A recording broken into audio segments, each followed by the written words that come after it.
औज़ुबिल्लाहिमिनश्शैतानिर्रजीम बिस्मिल्लाहिर्रहमानिर्रहीम। ये इस वक्त हम नेरियां शरीफ के इलाका में आए हुए हैं जो कि आज़ाद कश्मीर में वाक़ है।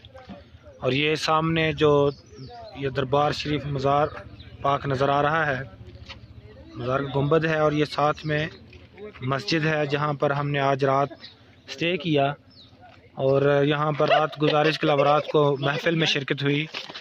और ये अगर आप इर्द गिर्द का नज़ारा लें तो बहुत ही खूबसूरत नज़ारा है। कोई शक नहीं कि अल्लाह ताला ने इसको कुदरती मनाज़र से नवाजा हुआ है बहुत ज़्यादा।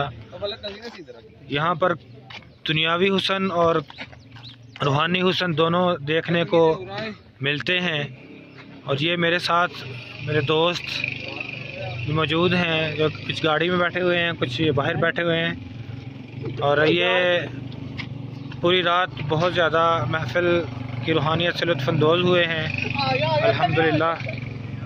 और ये अभी आज़ाद कश्मीर नेरियां शरीफ पीर अलाउद्दीन सिद्दीकी के दरबार के करीब से आपके साथ ऑनलाइन था मोहम्मद नईम अत्तारी।